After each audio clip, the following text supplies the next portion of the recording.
JEE mains inorganic chemistry हमारा chapter है coordination compounds और हम मेंस के प्रीवियस ईयर क्वेश्चंस कर रहे हैं। हमारा टॉपिक है क्रिस्टल फील्ड स्प्लिटिंग और अगला क्वेश्चन है question number 127, the d electron configuration of this complex and this complex. इन दोनों कॉम्प्लेक्स का d electronic configuration, d electron का कॉन्फ़िगरेशन बताना है T2G और EG के टर्म्स में।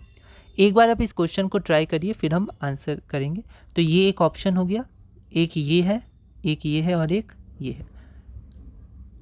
तो यहाँ पर क्या होगा, Ru 2+, तो यहाँ Cl2 था तो 2+ आ जाएगा, तो Ru 2+, रुथेनियम 2+, इसका आयन है। तो इसका कॉन्फ़िगरेशन होता है 4d6, जैसे पैलेडियम हो गया, रुथेनियम हो गया। तो ये सब के कॉन्फ़िगरेशंस आप ध्यान रखिए, क्योंकि जनरली हमें 21 to 30 तक के ध्यान रहते हैं ना।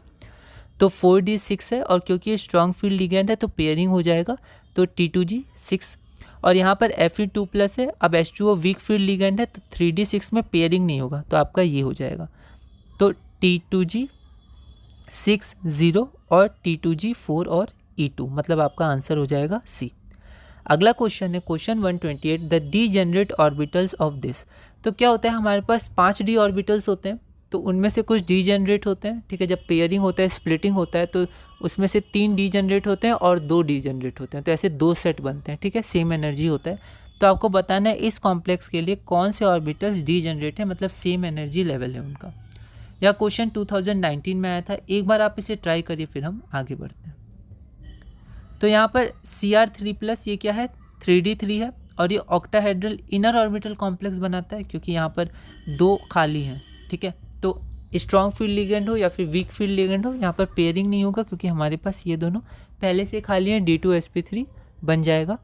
तो यहाँ पर सेट ऑफ डीजेनरेट ऑर्बिटल्स क्या होते हैं, एक होता है आपका dx² - y² और dz²। ये दोनों की एनर्जी सेम होती है, और dxy, dyz और dxz इसकी सेम होती है, ठीक है। आप डायरेक्ट ऐसे याद भी रख सकते हैं कि ऑक्टाहेड्रल कॉम्प्लेक्स जो T2G और EG में ब्रेक होता है, तो T2G के जो 3 होते हैं ऑर्बिटल और EG के 2 होते हैं, तो जो 2 होते हैं वो होते हैं एक्सिस के अलोंग, x² - y² और dz²। और जो हमारे लो एनर्जी लेवल होते हैं, मतलब जो कम होते हैं, 3 सेट T2G वाले, वो होते हैं आपके dxy, dyz और dxz as compared to EG के, है ना। तो यहाँ पर आपका हो जाएगा A, dxz और dyz, ठीक है।